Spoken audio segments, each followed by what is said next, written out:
Hey, what's going on, everyone? My name is Matt Jarbo. This is Three Buck Theater, and Netflix released a trailer today that is going to get them a lot of attention.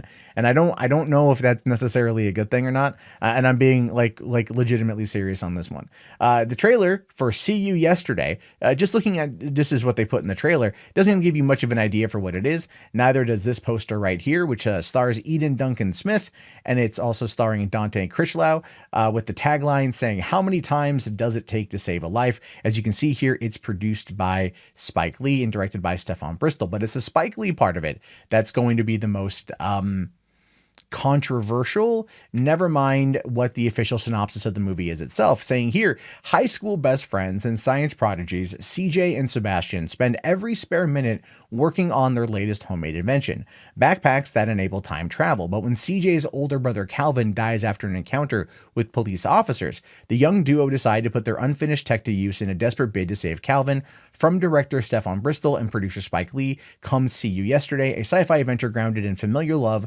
cultural divides, and the universal urge to change the wrongs of the past. And here's the deal. I actually am totally on board with that urge to want to change the wrongs of the past. My issue here after watching the trailer is I think it's going to sugarcoat a couple issues that it's clearly trying to reference. Obviously, showcasing the Michael Brown shooting is going to be a big part of this because that when that happened nearly 5 years ago in Ferguson, Missouri, that kind of kicked off the national conversation surrounding Black Lives Matter, and that in and of itself has been very interesting to follow just from a sideline perspective. And it's largely kind of died down in the last couple years. But ultimately, this movie is meant to kind of put Black Lives Matter in the hands of time travel. But it's being presented in a way that I don't know if it's 100% from the kid's perspective trying to push a narrative. Calvin dies after pulling out a cell phone and being shot by cops who don't even look like NYPD officers, who look like either undercover officers or like security guards. They looked again. This is a very low budget movie from the looks of it. The effects look all right, but the costumes and some of the stuff look pretty cheesy. Even the backpack that does time travel is pretty cheesy. But then again, this is aimed for that kind of audience. This is aimed for the young teen audience, which is fine.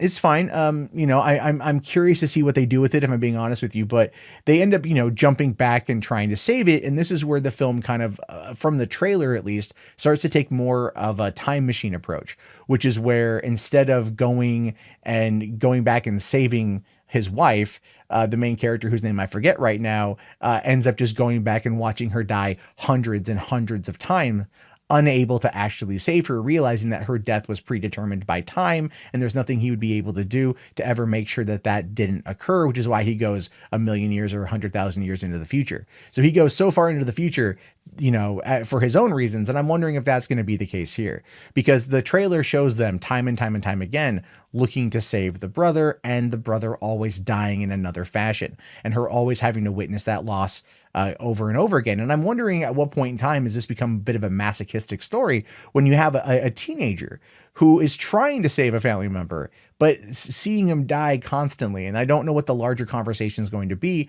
or how much of that's going to get lost in either the sci-fi elements, or just lost in the runtime, or lost in the editing floor. I'm not too sure. Again, what I would like to see here is a conversation about familiar bonds and why it's important, and not try to backpack off of massive conversations that took place and then try to sugarcoat the past a little bit. And some of you may not like me saying that, but there are factors that went into Michael Brown that a lot of people never actually looked at. And again, it's a tough conversation to have. I think in that regard, I'm definitely going to wait to see this film. I am going to watch it. May 17th is when it opens. I'm going to watch it. I'll review it. And I'm hoping that it just tells a straightforward story, and that it does try to point at different elements while also not beating people over the head. And I've learned over the last few years that if you want to have a conversation with somebody and you want to have it to be a productive conversation, the last thing you want to do is come at it like you're holding a salmon and smacking them repeatedly in the face with it. Because if you do that, then you end up running into a bit of a problem, because the other party does not then become receptive to the message you are trying to convey. And that's when things get lost in dialogue. And I don't want to see that happen here. This is a sensitive subject matter, and it's one that is going to be ruled by emotion. And emotion ultimately holds a place here. This movie is meant to convey certain emotions. The trailer was cut to convey certain emotions, and it was cut very similar to look like the trailer for The Hate You Give, which came out last year to very little fanfare, if I recall correctly. I'm a little bit concerned that because Spike Lee's involved, it is going to be that hammer-headed message. It is going to be coming at you like that, and that is going to turn off so many people to what could be a good conversation about police violence and about things like that do need to be discussed in this country. And so when I look at the poster here, this reminds me a lot of Clock Stoppers from back in like 2001. It's very colorful, very bright, obviously meant to get people interested, even if the effects do look relatively hokey. But I like the tagline here: going back is the only way forward. And that is, I don't know. That's, again, there's a lot that's gone on in regards to regressive politics. And I feel like that's kind of like, I know that's not directly related, but based upon the subject material and the way that certain political parties have been operating about wanting to go back, and that's actually both sides want to go back. It's very weird. That may not be the best tagline, but we'll have to wait and see where this movie goes. I'm going to go into it with as open of a mind as humanly possible. When it comes out, I'll be reviewing it. You guys can look for my review, and I'll talk to you all later. I do want to hear your thoughts. Try to keep them respectful in the comments, please. I do want to hear your thoughts. And I'll talk to you guys later. Have yourself a great day, and peace out.